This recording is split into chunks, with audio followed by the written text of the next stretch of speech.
Welcome friends. In this present video of chapter number 1 physics, we are discussing behavior of electric dipole in uniform electric field. You very well know that if electric field intensity vectors are equidistant and parallel to each other, then this particular type of electric field is said to be uniform electric field. In uniform electric field intensity at each and every point of the field must be constant. It means that if electric field is 10 Newton per Coulomb in positive x direction over here, then at each and every point of field, electric field must be constant at each and every point. So it should be the value of 10 Newton per Coulomb at each and every point. So fundamentally we can say that this is uniform electric field. अगर ये uniform electric field है तो uniform electric field के अंदर मैं यहाँ पर एक इलेक्ट्रिक डाइपोल को इस तरीके से रखता हूँ. कंसीडर करो कि ये एक इलेक्ट्रिक डाइपोल है और इलेक्ट्रिक डाइपोल का कंसीडर करो कि ये माइनस क्यू चार्ज है और ये प्लस क्यू चार्ज है. अगर इलेक्ट्रिक डाइपोल का ये माइनस क्यू और ये प्लस क्यू चार्ज है और यहाँ पर आप देख सकते हो कि इलेक्ट्रिक डाइपोल ने पॉजिटिव एक्स मतलब इलेक्ट्रिक फील्ड इंटेंसिटी के साथ बनाया हुआ एंगल थीटा है. तो इस तरीके से अगर मैं इलेक्ट्रिक फील्ड के अंदर यूनिफॉर्म इलेक्ट्रिक फील्ड के अंदर इलेक्ट्रिक डाइपोल को रखता हूं तो इलेक्ट्रिक डाइपोल के ऊपर क्या होगा वो हमको यहाँ पर डिस्कस करना है. इलेक्ट्रिक डाइपोल के ऊपर लगने वाले इलेक्ट्रिक फोर्स को अगर मैं डिस्कस करने जाऊं तो आप देख सकते हो कि इलेक्ट्रिक फील्ड का डायरेक्शन पॉजिटिव टू नेगेटिव है. यहाँ पर प्लस क्यू के ऊपर नेगेटिव का फोर्स लगेगा which is said to be Q into E which is from left to right. Minus Q को पॉजिटिव अट्रैक्ट करेगा इसलिए माइनस क्यू के ऊपर लगने वाला force minus Q into E होगा जो उससे ऑपोजिट होगा. आप देख सकते हो कि both forces are equal in magnitude as well as opposite in direction as well as they are non collinear और fundamentally you can say that they are non concurrent. तो यहाँ पर इलेक्ट्रिक डाइपोल के ऊपर लगने वाला forces act on electric dipole in uniform electric field of intensity E is, we can say that is equal to equal in magnitude opposite in direction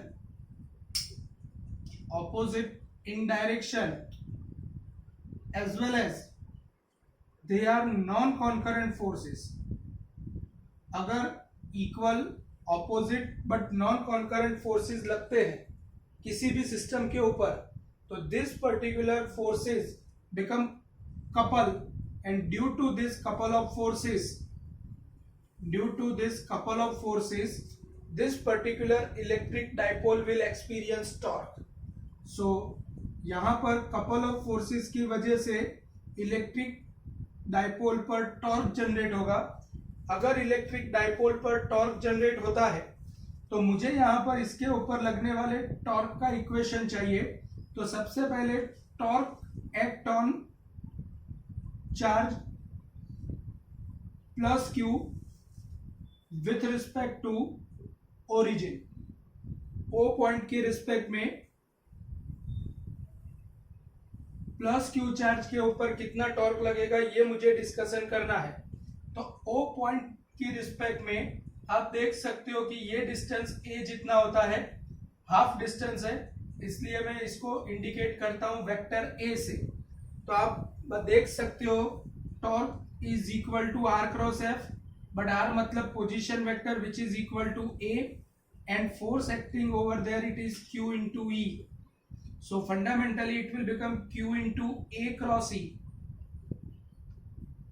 और ये torque इसको आप देख सकते हो कि ये टॉर्क की वजह से इलेक्ट्रिक डाइपोल क्लॉकवाइज डायरेक्शन में रोटेट करने के लिए ट्राई करेगा। Similarly we can discuss torque act on charge minus Q with respect to O point, and that is tau 2 equal to अगर ये पोजीशन वेक्टर प्लस ए है तो ये पोजीशन वेक्टर माइनस ए होगा, तो tau 2 is equal to minus A cross minus Q E, minus minus will become positive, so tau 2 is equal to Q into A cross E. It will also responsible to rotate electric dipole in clockwise direction. तो यहाँ पर दोनों torque का magnitude same है, दोनों torque का direction same है, so fundamentally we can say that total torque act on electric dipole, तो total torque will be equal to tau is equal to tau 1 plus tau 2, tau 1 is equal to q a cross E, tau 2 is also equal to q a cross E, q दोनों का addition करने पर it will become 2q into a cross E, तो that will become q into 2a cross E, q into 2a is said to be electric dipole moment p cross E, और ये electric field के अंदर electric dipole के ऊपर लगने वाले torque का इक्वेशन आया। इलेक्ट्रिक फील्ड के अंदर अगर इलेक्ट्रिक डाइपोल को रखा जाए तो इलेक्ट्रिक डाइपोल ये टॉर्क एक्सपीरियंस करेगी। जैसे कंसीडर करो कि ये यूनिफॉर्म इलेक्ट्रिक फील्ड है, अगर ये यूनिफॉर्म इलेक्ट्रिक फील्ड के अंदर अगर मैंने इलेक्ट्रिक डाइपोल को रख दिया है, तो इलेक्ट्रिक डाइपोल को जैसे ही रखेंगे, जैसे अगर ये माइनस क्यू चार्ज ये प्लस क्यू चार्ज है, जैसे ही इलेक्ट्रिक डाइपोल को हम रखेंगे, इलेक्ट्रिक डाइपोल के ऊपर टॉर्क लगता है क्लॉकवाइज डायरेक्शन में as in given condition, due to which electric dipole यहां पर रोटेट होती है।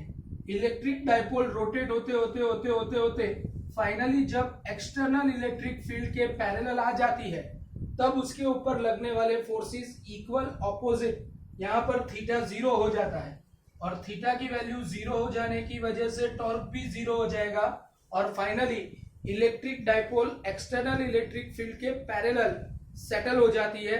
कहने का मतलब इतना ही है कि कोई भी इलेक्ट्रिक डाइपोल को जब इलेक्ट्रिक फील्ड के अंदर कोई एंगल बनाती हुई डायरेक्शन में अगर आप रखते हो, तो ऐसे केस में इलेक्ट्रिक डाइपोल के चार्जेस पर टॉर्क लगता है, टॉर्क लगने की वजह से इलेक्ट्रिक डाइपोल रोटेट होती है, रोटेशन करते करते करते फाइनली जब electric dipole external electric field के पैरेलल आ जाती है, तब उसके ऊपर लगने वाला टोटल टॉर्क 0 हो जाता है, एंड फाइनली वो इस कंडीशन में स्टेबल हो जाती है। This is said to be the most stable condition of electric dipole. इससे उल्टा अगर मैं इलेक्ट्रिक डाइपोल को यूनिफॉर्म इलेक्ट्रिक फील्ड के एंटी पैरेलल रख लेता हूं, अगर इलेक्ट्रिक डाइपोल को एंटी पैरेलल मतलब अगर यहां पर पॉजिटिव चार्ज है, यहां पर नेगेटिव चार्जेस डिपॉजिटेड है, तो मैं यहां पर इलेक्ट्रिक डाइपोल को इस तरीके से रखता हूं कि जिससे प्लस क्यू चार्ज यहां पर आए और माइनस क्यू चार्ज यहां पर आए। अगर प्लस क्यू चार्ज यहां पर और माइनस क्यू चार्ज यहां पर होगा, तो ऑब्वियस है कि प्लस क्यू के ऊपर प्लस का रिपल्जन लगेगा, ये माइनस क्यू के ऊपर माइनस का रिपल्जन लगेगा। दोनों forces equal and opposite as well as non collinear तो है, इसलिए आप देख सकते हो कि ये सिस्टम भी इक्विलिब्रियम में होगा। लेकिन अगर मैं ये इलेक्ट्रिक डाइपोल को थोड़ा सा धक्का दे दूं, तो इस वजह से जैसे ही एंगल क्रिएट होगा, इलेक्ट्रिक डाइपोल के दोनों चार्जेस के ऊपर यहां पर क्लॉकवाइज डायरेक्शन में टॉर्क लगना शुरू हो जाएगा, और ये फटक से ऑपोजिट डायरेक्शन में सेटल होने के लिए ट्राई करेगी। तो दिस पर्टिकुलर अगर इलेक्ट्रिक डाइपोल मोमेंट और इलेक्ट्रिक फील्ड के बीच का एंगल 0 है, तो this is said to be most stable equilibrium condition of electric dipole. और अगर थीटा इक्वल टू 180 डिग्री या तो पाई सेट किया गया है, तो ऐसे केस में टॉर्क भले 0 होगा इनिशियल कंडीशन में, but this is said to be most unstable equilibrium condition. So this is said to be behavior of electric dipole in uniform electric field. Pause. Now, as we had discussed behavior of electric dipole in uniform electric field. Now consider, हमारे पास consider करो कि uniform electric field है. अगर uniform electric field के अंदर electric dipole को रखा जाए तो इलेक्ट्रिक डाइपोल ऑलवेज इस तरीके से बिहेव करती है कि जिससे इलेक्ट्रिक डाइपोल मोमेंट का डायरेक्शन, पी का direction always external electric field के पैरेलल रहे. And this is said to be the most equilibrium condition, the equilibrium condition of electric dipole in uniform electric field. अब अगर मैं ये electric dipole को uniform electric field के अंदर अगर वेरी स्मॉल थीटा जितना एंगुलर डिस्प्लेसमेंट दे करके छोड़ देता हूं तो क्या होगा. अगर बहुत ही स्मॉल एंगुलर डिस्प्लेसमेंट दे के छोड़ दूंगा तो ऐसे केस में मुझे प्रूव करना है कि ये इलेक्ट्रिक डाइपोल यहाँ पर सिंपल हार्मोनिक मोशन करेगी और उसके ऑसिलेशन का पीरियड कितना होगा ये भी मुझे डिस्कस करना है. तो just try to understand over here, when electric dipole, जब इलेक्ट्रिक डाइपोल को वेरी स्मॉल एंगल थीटा देके यहाँ पर छोड़ दिया जाए तो उसके ऊपर लगने वाला टॉर्क रिस्टोरिंग टॉर्क होगा क्योंकि वो थीटा के ऑपोजिट होगा. अगर मैं उसको ऊपर की तरफ एंटी क्लॉकवाइज में रोटेट करके छोड़ दूं तो टॉर्क क्लॉकवाइज में लगेगा. अगर एंटी क्लॉकवाइज में रोटेट करके छोड़ दूं तो टॉर्क एंटी क्लॉकवाइज लगेगा. तो this torque is acting in opposite to theta, so this torque is said to be restoring torque. So we can say that restoring torque act on electric dipole when it rotate by theta. Then tau is equal to, basic formula is RF sin theta. But this is restoring torque. So restoring torque अभी हमने discuss किया, torque का formula tau is equal to PE sine theta magnitude wise. तो minus sine यहाँ पर लगाना पड़ेगा क्योंकि ये रिस्टोरिंग टॉर्क है. तो torque is equal to minus p E sine theta because p cross E का मैग्नीट्यूड पीई साइन थीटा जितना होता है. Here electric dipole is rotated by very small angle theta. और अगर थीटा बहुत ही स्मॉल है तो we can replace sine theta by theta. So torque tau is equal to minus PE theta, which is I would like to mention as equation number 1.